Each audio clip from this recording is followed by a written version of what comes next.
The die is cast and war is upon us. Bylazora was far from ready and could only hope for Lycas to arrive in time with the reinforcements. With his limited infantry, Teleus ordered his men to cover where the rams would logically breach the walls. The rest of his infantry would be arriving with Lycas, and so, in the meantime, Teleus would have to use his missile cavalry to successfully harass and hold off until help arrived. Sending half of his cavalry out the front, Teleus led the rest around the back to flank the Thracians and take out the weaker units. The chaotic militia cavalry were quick to start firing down on the Volksmen, but in their frenzied movement some were swept into hand-to-hand combat with the heavy infantry. Despite their efforts, the Thracians made it to the walls, and soon they were out of javelins. In a last-ditch attempt, the militia charged in, their weapons bouncing off the Thracians' armour. And too soon it became too overwhelming for the men, and they broke. In the Thracians' rush to invade the Greek town, they had left their missile units exposed and ripe for Teleus to charge in with his militia cavalry. While the walls had almost been breached, the general was doing fine work at taking out the weaker units of the opposing army, chipping away at each unit until it broke. But his actions did not go unnoticed for too long. Iptasen's, the second Thracian general, came charging down the hillside from which he had been watching the battle unfold with Xiles, right into an unready Teleus, taking the general and his bodyguard by surprise. While the Greek general was holding his own in the fight, the Thracians were quickly surrounding him, and with Xiles now joining the fray, it was high time to pull back.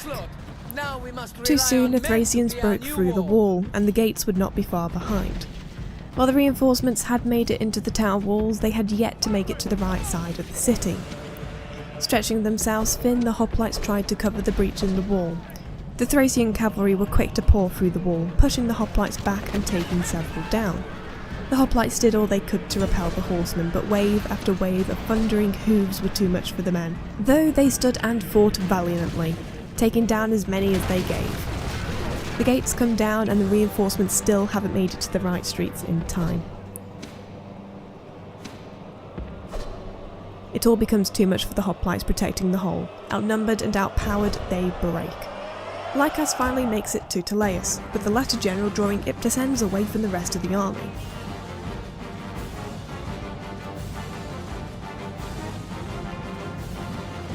Lycas charges in and takes down the Thracian general.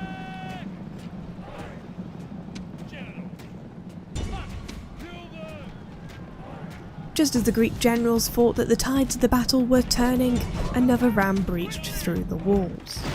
Taking down enemy generals would be no good if they didn't have a town to return to.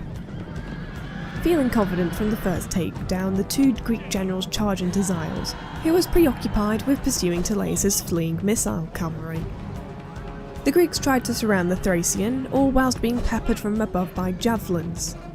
Lycas, while being promising in his abilities, was still young, and the constant assault from all sides became too much, and he and his men fled towards the town. Said town was being flooded by Thracians, and while the mercenaries were in position, they wouldn't be able to hold out for long.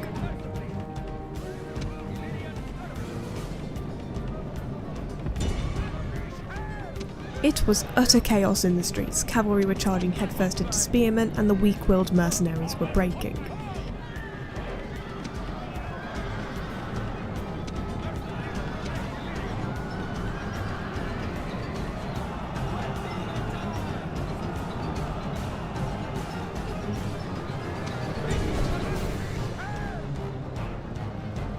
A unit of Thracian mercenaries flanking the main Thracian force were able to break several units of Volksmen. Teleus makes it back into the safety of the town, with Lycas not far behind. The mercenaries charge into another unit of heavy infantry, and Lycas, in his haste to return to the city centre, forces his way through the middle.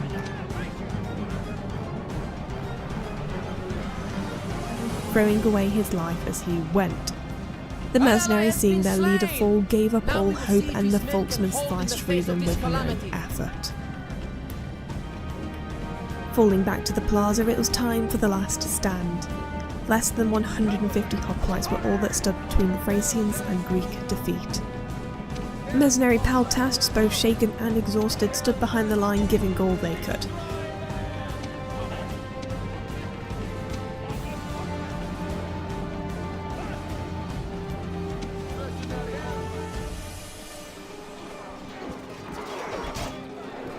Slowly but surely the Volksmen fell, and gods be praised the barbarians broke and fled, sending their fellow soldiers running with them.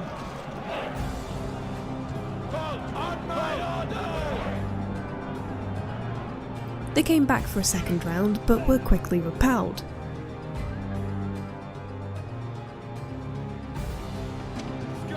To the side, Ziles thought he could sneak through the town, sending his remaining cavalry to Laius repels the enemy general, and the coward falling as he fled. The enemy general flees! Press forward so that the spirited army is broken too!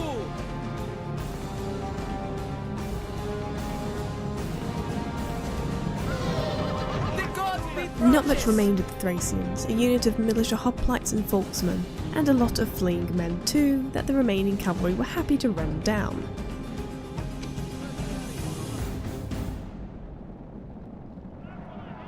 The remaining hoplites were repositioned to intercept the remaining Thracians, and Laius began cleaning up the remaining of the filth within his town.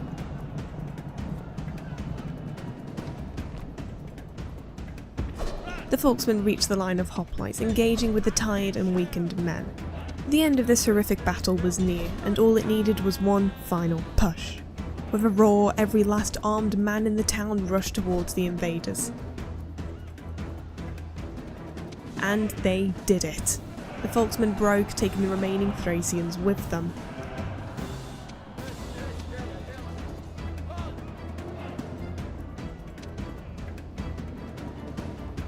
The Greeks could have let them go and returned back to their homeland, but what would stop them from coming back while Bylazora was in a weakened state?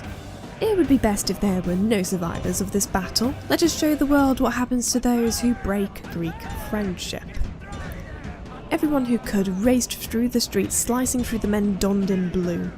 Laius chasing down those who had been able to escape the city.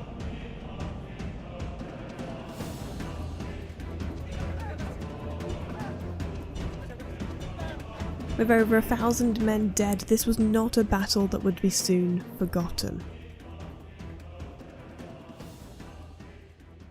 Not thinking of their origin, Laius invited the remaining mercenaries into his city, not thinking of the plague that they had carried with them from Thessalonica. In Italy, the loyal peasants that escaped from Tarentum begin their journey to join the hoplites on the coast, waiting for their extraction. Admiral Dion is faced with a Julii fleet containing troops. With a strength ratio of 5-3, he was confident in victory. Though that confidence was his downfall. Suffering a crushing defeat, the admiral flees to safety. In the north, Hipparinos continues his journey, changing course for Thracian lands. The large number of Thracian armies on and over the border was quite concerning. A freshly made fleet from Corinth tried their hand at the Julii fleet, and it went just about as well as it did for Admiral Dion. Eurylides finds a Gaul diplomat on the Italian peninsula and proposes a ceasefire between their factions, with perhaps 1 or 2 threats slipped in.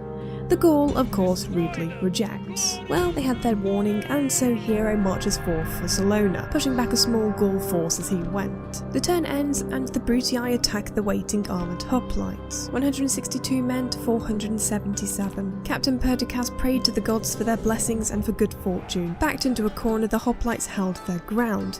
The cavalry auxilia having already spent their missiles harassing the Greeks. The hoplites held well against the mercenaries the Brutii had hired, only losing a few men in the fight before the mercenaries broke and ran. The Hastarte unleashed their Pila, taking out 25 hoplites. The Romans, however, did not charge forward, and so the hoplites had to move forward away from the protection of the corner. The general's bodyguard and the Hastarte were quick to enter the fight, and the hoplites were confident that victory was certain, and rightfully so with the way the horsemen and infantry were falling before them. The general ran and the rest of his force was wavering. Now it was only just a long slog to get rid of the rest. The mercenaries that were so quick to flee earlier would be their downfall. Flanking the pinned hoplites, the mercenaries tore through the Greeks like they were nothing. Brought down to 50 men, they ran, scattered into the Roman countryside. They could at least pride themselves in knowing that they took down half of the Romans' army. The remainder of Marcellus Fetius' army was not done. They moved on to the loyal peasants, and while the Greeks may have outnumbered them 2-1, the Romans most certainly had the better equipment. The peasants knew they stood no chance against the Romans. Hiding in the woods, the peasants lured the Romans in. With the first group engaged, the second came out of hiding and charged at the general in Hastarte. The men charged in, but it was to no avail. The Romans were too strong, and soon they gave up heart and ran. The year begins with an adoption. The loss of Lycas left Teleus feeling hollow, and he swore to himself he would not allow anything like that to happen again. Metiochus, at the age of 23, was already a decent commander, and he would do well in defending the border cities. Little Kydonia has finally grown large enough to be considered a large town. The new year also brings dreadful news. The first adopted son of Cleomenes has died from the plague. Teleos died from the very thing he tried to weaponize, as well as the agent he promised rich rewards to. Back on the western coast, Hero abandons his march on the Gaul to remove the Romans from his land.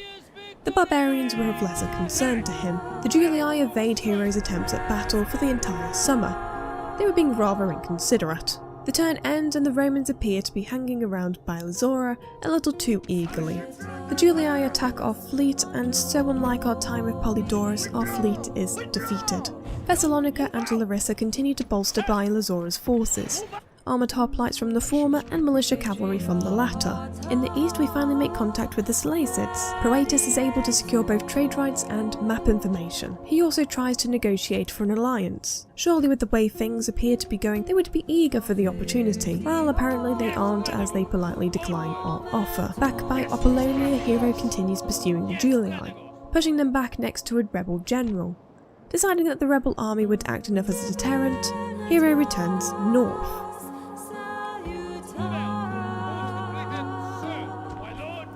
It is said that Hero had a smug grin when he was informed that Tarentum's force consisted of mainly peasants.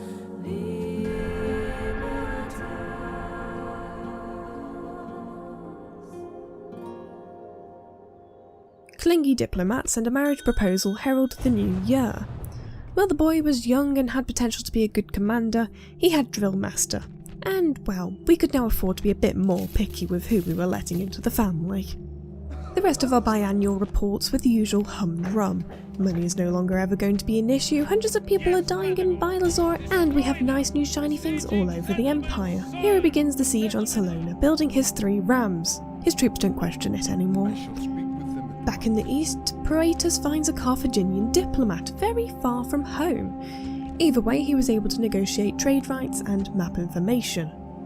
Interesting, it appeared they still had dominion over Lilybaeum. They don't normally by this point. The turn is ended, and to the north another diplomat wanders through the wilderness. Whoops.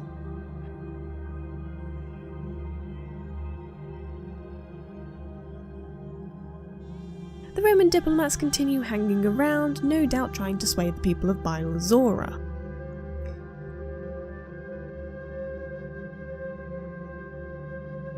Winter brings us another adoptee from Teleus. Hold on, what's that on the side? Disaster costs life of an important figure. Ah, balls, and we only just adopted him too. And the plague was gone as well. Welcome to the family, Aristonitus. You weren't our first choice, but now you're our only choice. Please take good care of Bylazora. Of course, it would just be our luck that a full Julii army appeared on our shores while Hero was away. Hero was too far along in the siege to abandon it now. The Julii could wait a year. Consisting mostly of warband and other light infantry, with a couple of horsemen, Hero wasn't too concerned about his odds. The generals were no one to write home about either. Vindex, if Hero had to pick one, would be the one to watch out for. Anticipating the Gaul reinforcements, Hero has a small unit split off and wait on a hill near where the Gaul would be entering the battle.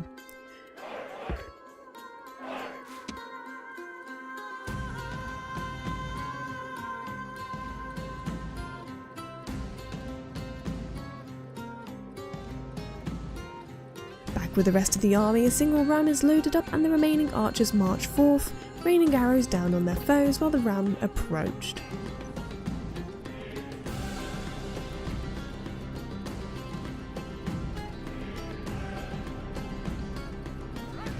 Breaking into cities was becoming a rather routine thing by this point, and the gates are quickly knocked open. The enemy gate is down! Our battering ram has done its work! The Spartans entered the city, the way having been cleared by the archers. Any Gaul that came into contact with the superior Spartans were quickly sent away running in fear. Even the skirmishers didn't get a chance to do their job before being cut down by Cretan arrows.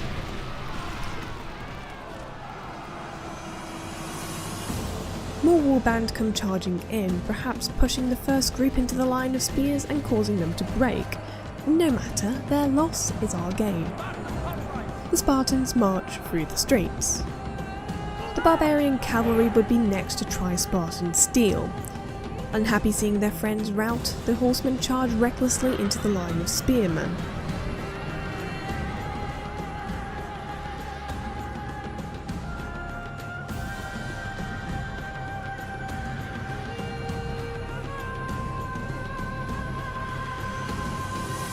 They last longer than expected, but they too join the ranks of fleeing friends. More warband comes running in, but very quickly change their minds before even making contact with the tips of Spartan spears. The Spartans continue their advance, meeting some resistance from warband when they pluck up their courage once more. Another cavalry charge, and another quick retreat. Rinse and repeat.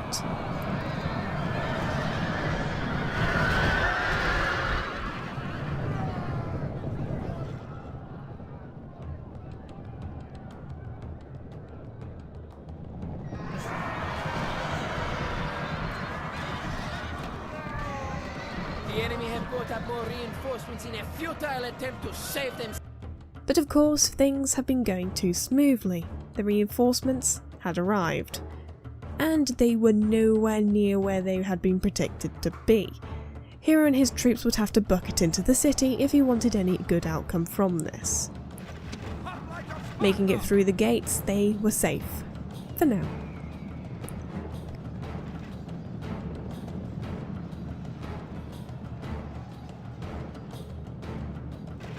The crawl to the plaza continued, and it appeared the reinforcements weren't making a move for the city, or at least not yet. They needed to capture this city pronto.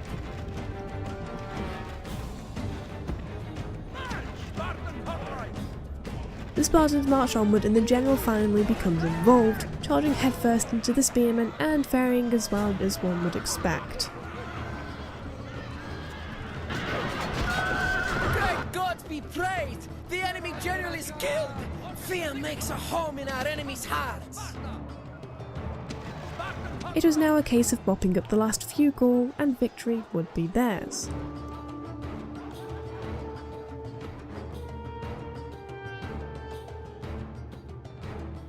The enemy show their true virtue. They are not soldiers, only frightened rabbits running from our men. With the last man down, the countdown could begin. The reinforcements appeared to still not be moving, and Hero would not do anything at this point to antagonise them. He didn't want to turn this easy victory to a sudden loss. 10 seconds remained before the town would be theirs. With the town firmly under his control, Hero ends the battle. He loses a few Spartans, though almost half of them are healed back up.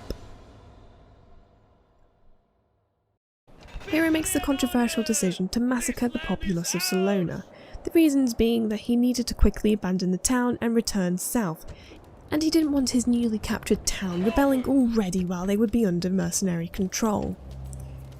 Hero steps outside and hires the mercenaries that would be taking care of Salona in his absence, and with everything prepared, Hero returns south once more. On a whim, Eucylides tries for another ceasefire with the Romans. They say no. Rude. In Macedonia, the Thracians continue to linger on our border. Year ends and Proetus finds the Egyptians. He gains trade rights and exchanges map information for a small fee. He takes a moment to think it over, but it seemed worth it in the long run, especially with so much more of the map becoming clearer. Our ships are once more attacked, only by the Scipii this time, and it results in an unexpected victory. Salona, to no one's surprise, is besieged, though it was surprising to find that our enemies had decided to ally themselves against us. With plenty of money to spare, it was time to try and use it to grease some palms. Newly trained Pentheus figured that the rebel general hanging out near Apollonia would be a good start. Approaching the man, Pentheus promised riches and wonder if they joined his faction, though apparently money wasn't good enough for him. Perhaps the Roman general would be more open to some monetary motivation. Approaching Manius, he offered the same riches and glory. He didn't want the money either. Oh well, that is a shame. We did offer them a way out with their lives intact, but alas they could not be reasoned with. Hero chases down Manius and draws the Julii army into battle. Ensuring that the forces of Apollonia are not controlled by the AI, Hero scopes out the opposing army. Mostly light infantry. Excellent. Hi there guys, I just wanted to give a huge thank you for watching. I've had a blast making this series, and if you've been enjoying it too, feel free to leave a like or even subscribe so you're notified when I update. I hope you all stick around for the next episode because, well, in my opinion, I think we have a fair few exciting battles coming our way. Until next time, bye!